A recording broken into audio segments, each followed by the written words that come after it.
for them to be doing this, it's really good, and they're really strong. We know that the euro is really much more powerful compared to the American dollar. That's a fact, right? So, you guys are doing good over there. I'm probably going to put this at the front of the video so you guys can get a, insight of how much this video was amazing. Hey guys, welcome back to Foreign Reacts. So I did a previous video about the European Union, and a lot of folks were like, oh, there is one country that's no longer in it. This one is an updated video. It's a longer video, so it should have a lot more details in it. So this one's going to be the European Union summary on a map. Right, so if you're new to Foreign Reacts, please do subscribe. I'd really appreciate that. And welcome. We have a lot of playlists here at Foreign Reacts where you guys can go check out those videos and watch them and enjoy yourselves here. And I do hope you guys enjoy your time here at Foreign Reacts. This is where we do foreign reactions. Everything done here has to be foreign to the reactor. I also have a channel where I do sports reactions, and you guys can check out this video. That's what he looked like? Yo, bro, you can drive.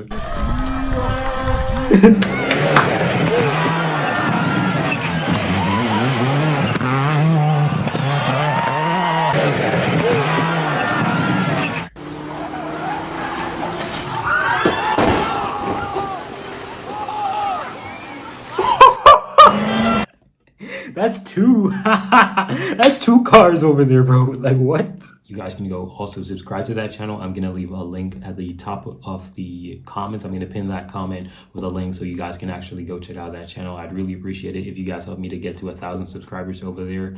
I really would appreciate it, guys. But either ways, guys, let's check out the European Union summary on a map. The story begins at the end of World War II, as the European continent lies devastated, leaving the United States and the USSR as the two major world powers. Their growing rivalry marks the beginning of the Cold War. While the Soviets control Eastern Europe, the West looks to the US for reconstruction aid. While the old continent is found divided by the Iron Curtain, in the West the idea of European unity begins to take hold. On the 9th of May 1950, France, via its Foreign Minister Robert Schuman, proposes a Franco-German reconciliation and placing under a common high authority the production of coal and steel, the main wealth of industrialized countries, which is also needed for the manufacture of weapons. The aim is to boost the economy and maintain peace, with the project left open to countries wishing to join. The following year in Paris, 6 countries sign a treaty establishing the European Coal and Steel Community. As Germany is divided by the Iron Curtain, only West Germany becomes part of it. To accelerate the development of Europe, the 6 founding countries meet on the 25th of March 1957 in Rome to sign 2 new treaties. The first treaty creates the European Economic Community, whose main objective is to establish a common market. This video is really much more informative than the one that I did before. I'm actually enjoying this one a lot more. This one is really, I'm getting some history right here. Including allowing the free movement of workers and eliminating tariffs between member states. The treaty also defines common policies on transport, trade, and agriculture. The Common Agricultural Policy, among other goals, aims to increase agricultural productivity, offer reasonable prices, and ensure a fair standard of living for farmers. The second treaty establishes the European Atomic Energy Community, coordinating civilian nuclear research programs. The Treaties of Rome enter into force in 1958, but it would take several years for its policies to be implemented. Many countries asked to join the communities, including the United Kingdom, but France, under the leadership of Charles de Gaulle, vetoes the accession request, considering the UK as too close of an ally to the United States. The institutions of the 3 communities are merged to enable more efficient functioning. There is now a single commission composed of commissioners chosen by the heads of state. Its role is to propose European laws in the common interest of its members. There is the Council, made up of ministers of the member states, and whose role it is to approve, modify, or reject the proposals of the Commission. There is the Parliament, representing the people of Europe, and which also gives its opinion on Commission proposals. Its power would increase over forthcoming treaties. Finally, there is a court of justice that rules over the legality of decisions taken. Right. In Makes sense. 1967, the United Kingdom renews its request for membership, which France opposes a second time. Again. With the removal of tariffs for industrial and agricultural products and the free movement of workers, the economic situation improves rapidly, Exactly. prompting a new wave of membership applications. Hey yo! This time, negotiations go well. But in Norway, the population opposes the country's accession in a referendum. In 1973, Ireland, the United Kingdom and Denmark joined the community. That's right. I really like this video. It gives a lot of light to this particular topic, the European Union. It gives a lot of light to it. I'm actually understanding it much better, getting a little bit of dissection, if that's a word, of this European Union, knowing who started it, who was with it, who was denied twice. I ain't never knew that UK got denied twice, bro. That's mad crazy, right? But interesting, pretty interesting, bro. In Paris, the heads of state and government come to an agreement to create the European Council. That's right. Leaders would meet at least 3 times a year to together define the broad guidelines of the community. South of the continent, after the end of dictatorships in Portugal, Greece and Spain, the 3 countries request membership of the community. In 1979, for the first time, members of the European Parliament are elected by universal suffrage. In 1981, Greece joins the community, while the following year, Greenland, which receives more autonomy from Denmark, chooses to leave the community after a referendum. In 1984, the United Kingdom under Margaret Thatcher says it does not benefit enough from the Common Agricultural Policy, which then represented 80% of EU spending. The country negotiates to obtain a reduction in its contribution to the community's budget. In 1986, Spain and Portugal joined the community. 12 member states and the European Commission give a boost to the internal market by signing the Single European Act. In addition to eliminating custom fees, the goal is to remove all obstacles to the free movement of people, goods, capital and services. It is a single market project to be completed by 1993. After the fall of the Berlin Wall, Germany is reunified. In the east, the USSR can no longer contain revolts and collapses, opening up new horizons. Yo! Bro! Look at that USSR! Bro, USSR, it's a big ass word. Estonia, Latvia, Lithuania, ignore that country, none is, whatever. Ukraine and Moldova. I'm not sure. I don't think Poland was in it. No, Poland wasn't in it. No. Germany is reunified. In the east, the USSR can no longer contain revolts and... Okay. Oh, so was it that the USSR was trying to get into like Poland, Romania, and those countries, Hungary and Bulgaria? Was that the situation that was going on right here, the revolt, like he said? And then when it collapsed, they had to separate, and now you have Russia, you got all these other countries. Opening up new horizons for the community, which establishes contacts with the countries of Eastern Europe. Right. On 7th of February 1992, European heads of state signed the Maastricht Treaty. The European Union is created and gets new powers. The treaty envisages an economic union and the future creation of a common European currency. All countries ratify the treaty, including Denmark, where 2 referendums and negotiations to be exempted from the common currency are required. A new wave of countries request membership to Finland, Norway, Sweden, and then Norway oppose potential candidacy via referendums.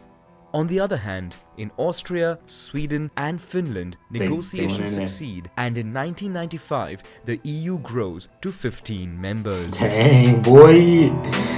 Oh, the Schengen, whatever. Signed in Schengen, Luxembourg in 1985, the Schengen Agreement is gradually introduced from 1995.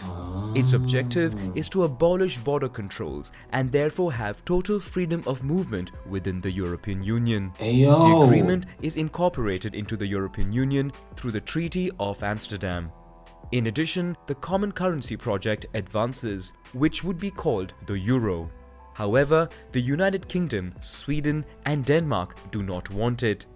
The remaining member countries set up the European Central Bank.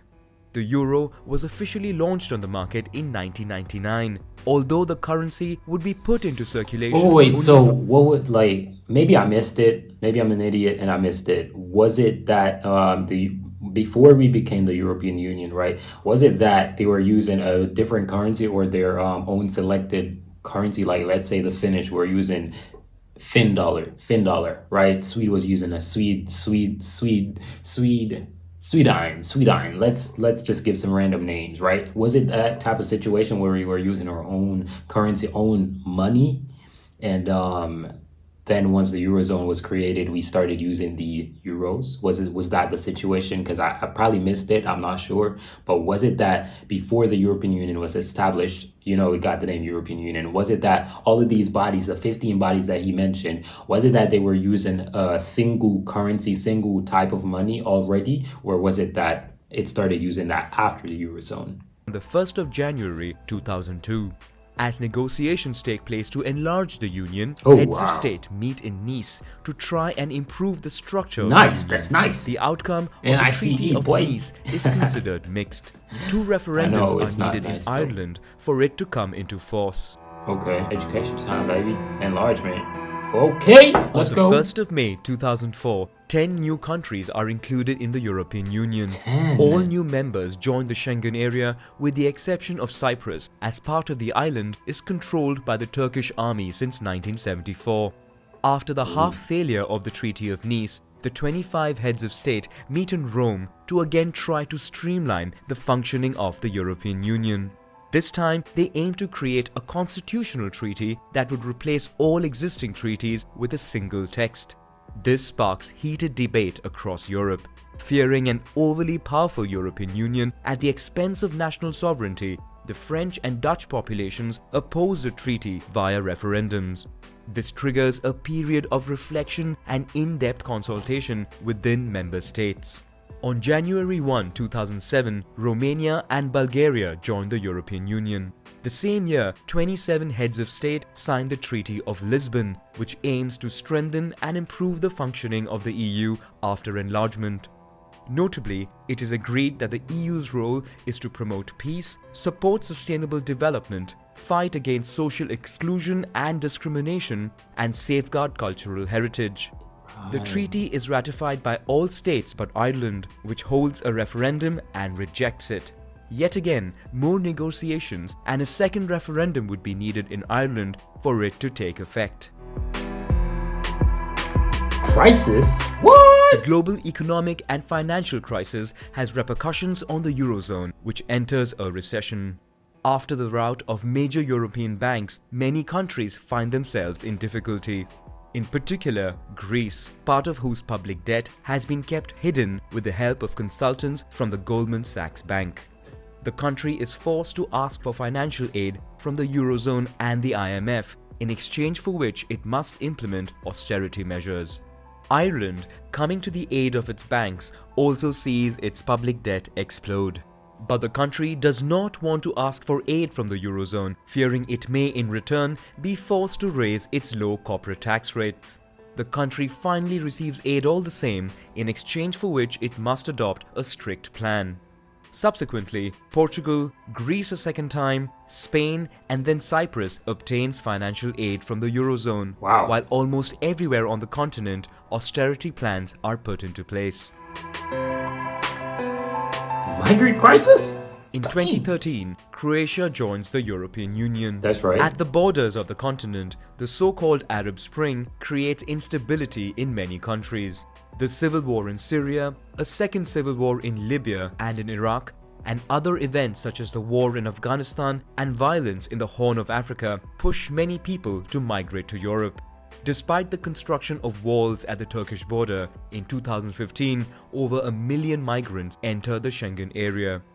Europe tries to slow the flow of migration. Security patrols are reinforced on the Mediterranean Sea, while certain countries temporarily reintroduce controls. So what we talking about right here? Illegal migration or Legitimate, like what is it, like a type wall type stuff where we got to set up a wall or something like that, or is it legal? Because that's wild for a million. If it was a million illegal, bro, that's kind of wild. Or if it's a million legal and illegal, that's still wild. That's crazy. borders.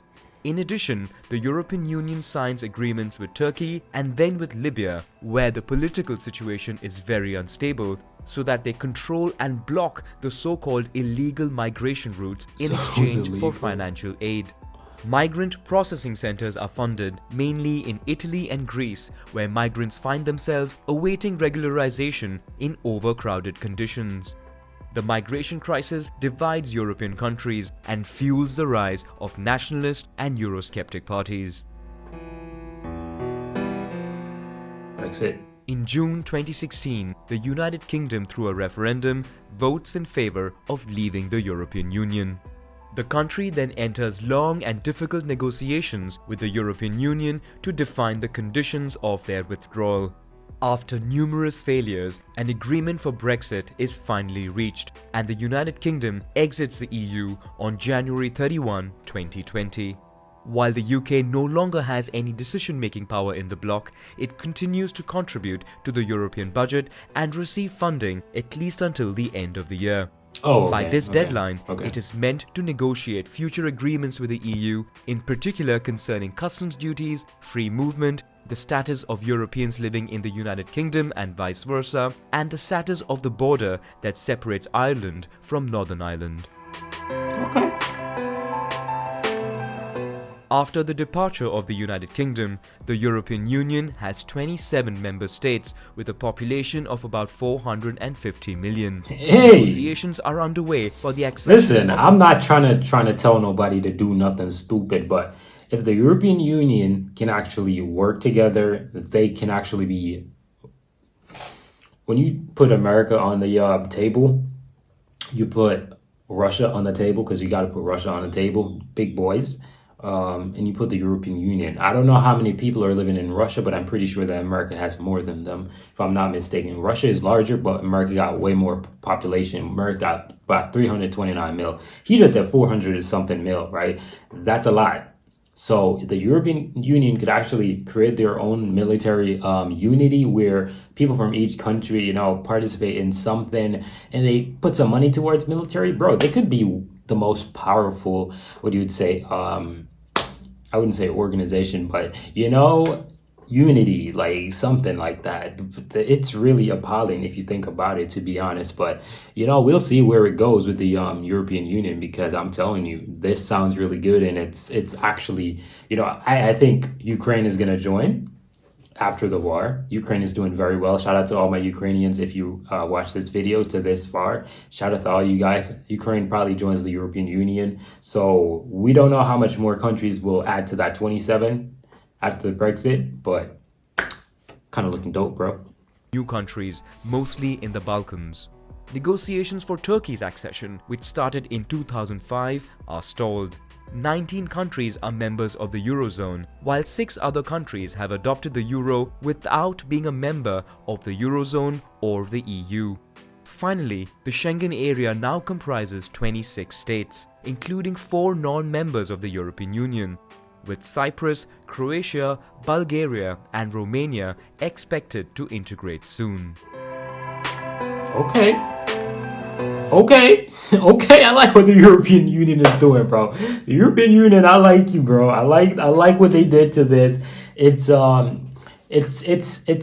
very it's a beautiful thing to observe. Somebody actually made a comment on the channel, and they were saying that, yeah, because I was talking about 70 years of peace is not anything to be too happy about, due to the fact that, bro, we've been on this earth for so long, and that's all we could have for peace. Like, we're just psychos. That's my point of view, right? And somebody was like, well, the European Union is such and such and such. It wasn't And I was like, bro, that's really smart. That's actually factual, right? So for them to be doing this, it's really good and they're really strong. We know that the euro is really much more powerful compared to the American dollar. That's a fact, right? So, you guys are doing good over there. I'm probably going to put this at the front of the video so you guys can get a, insight of how much this video was amazing. But I hope y'all enjoy, man. Leave a like on the video and subscribe. I'm out of here. Peace.